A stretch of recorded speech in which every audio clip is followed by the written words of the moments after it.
MageSlayer is pretty awesome. Kind of unfortunate I didn't know about it till recently. It came in a bundle I bought off someone. Shout out to Young Games 916. Dude has a website now, so instead of posting his finds exclusively on Instagram, he has an online store. Not sponsored or anything, just showing some love. Dude has made me some good deals in the past. Well, as they say, there's no time like the present, so let's dive in. First, this box art is pretty fantastic. Apparently, it was created by Brom. He wrote one of my favorite books, The Child Thief. It's basically a horror-themed version of Peter Pan. The general art style and graphics of MageSlayer are fantastic. It being top-down also adds to this. There's actually elevation, so you can see layers above and below you. It's kind of neat, honestly. This game being top-down also separates it from other games from its time. It was released in 1997 and developed by Raven Software. Raven is probably most famous for Heretic and Hexen. For some reason, anytime I think of Raven, I think of Star Trek Voyager Elite Force. But I know that's probably just me. They have an amazing catalog of titles, but there's a huge similarity. Most of them are first-person shooters. MageSlayer being top-down is sort of refreshing, makes it kind of unique. The Raven did make another top-down the same year, Take No Prisoners. However, Take No Prisoners has a ton of videos, while MageSlayer has very few. At the time of recording, there's only 2 playthroughs I could find, and one of them is a speedrun. Maybe Take No Prisoners overshadowed this game? There's 4 characters to choose from, each one having their own stats. At first I thought they generally played the same, but the minor differences are noticeable. Having a lot of speed means being able to outrun enemies. Having a lot of strength means taking down enemies somewhat faster, which is quite valuable considering there's hundreds and hundreds of enemies. Each character's spells look different, but I'm not sure if they're better or worse than each other's. Hard to say. Played this game for a while and I honestly couldn't tell you. There's items to find, some restore mana and health, others blow everything up. There's also a shield and speed item. I did find invisibility dust, but it didn't seem to work well. Maybe it was just because I was fighting the boss.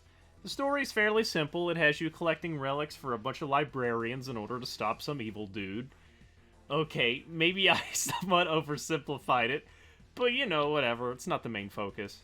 There's 5 worlds, and I think each of them has 7 levels. Each world ends with a boss battle. For instance, the first world is a sewer filled with rat people. At the end of the last level, you fight the boss, which in this case is the Rat King.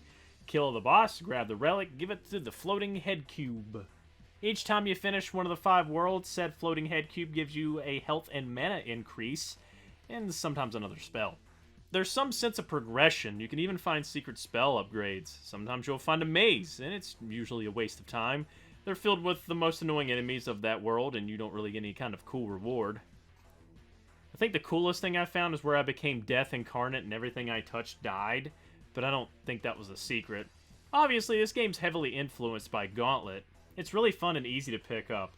It's a simple game, no need to understand complex mechanics. And that is a good thing. It's a nice break. Not everything has to be complicated. However, this game lacks a level or episode selection. The pick-up and play nature of it would have been amplified if being able to play any level at any time. Think like Silver Surfer NES or Doom's episodes. But from what I can tell, this game gets progressively harder, so stocking up on items and getting Cube Man's upgrades is important. So I guess the intended design was to make this a linear progressed game. So, yeah, it's not really a negative towards the game, I'm just being dumb. Some might find it too difficult, but for me, finally wiping out a huge cluster of enemies that have been harassing me is so satisfying. I think I love this game, but there is some issues. The difficulty is pretty extreme. Some of the enemies are just relentless and just won't die. Some enemies create more enemies. And since you have no way of defending yourself, your options are to outkill the enemy before you run out of health. It's important to stock up on health items because you will be needing them all the time.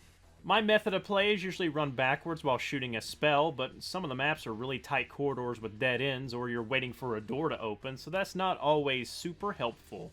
But that's really nothing compared to top-down tank control platforming.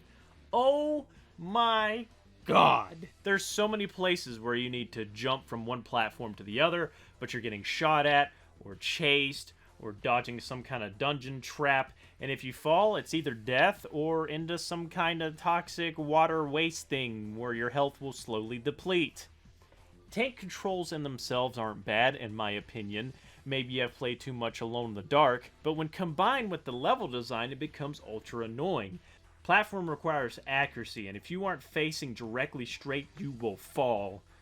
And all this is happening while under pressure. The movement in general is slippery, so if you do manage to make the jump, you might slide off. Some of these platforms are tiny, and there's no margin for error.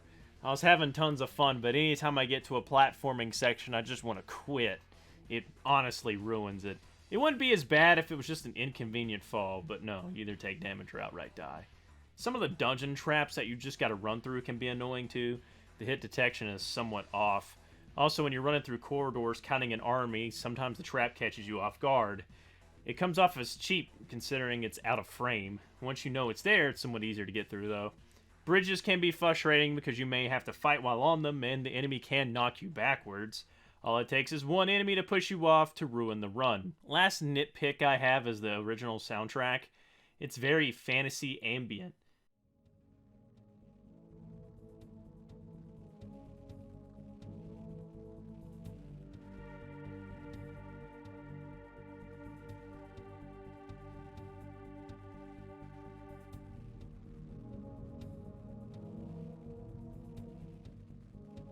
Sounds like something you'd find in Kingsfield or any kind of slower RPG. I don't think it really fits this loud, fast-paced game.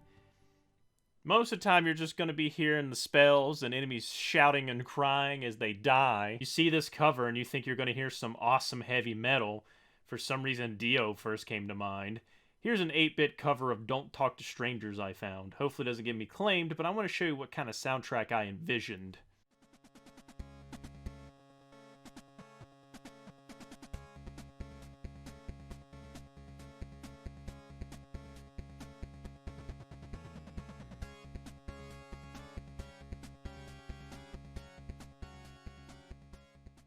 Oh well, just put on your favorite metal band and go to town on the millions enemies you'll face. While I was playing this, I did listen to Dio, some King Gizzard, Mastodon, a little bit of Mr. Bungle. It really fits. Well, not so much Mr. Bungle, but you know. If you want to play this game yourself, there's no need to track down a CD-ROM. There is a website where someone got this working in DOSBox by emulating Windows 95, and they put it together in a nice little downloadable package. It runs pretty smooth with the occasional hiccup, but there's no crashes. Check it out. It's free! Link in the description. As a summary, MageSlayer is one of the best games I've discovered this series. I had a lot of fun trying each character out, determining who was best for my playstyle. It was also enjoyable planning routes so I could finish levels quicker with less engagements. For me, if a game has me optimizing my gameplay, I'm going to love it. I think that's why I love strategy games so much. Unfortunately, the platforming makes me want to punch my own face, and the OST is lacking. It's kind of a mixed bag, but honestly, 10 times better than most of the trash I've been playing lately. Apparently it has multiplayer, but of course I couldn't try it. Can't stress it enough. Just check this game out. Are there any titles you'd like to see covered in late 90s PC gaming? Let me know in the comments below or join our Discord. I say it a lot, but all kinds of links in the description, including any music I use. Thank you so much for watching, hope you enjoyed, and I'll see you in the next video of whatever that may be.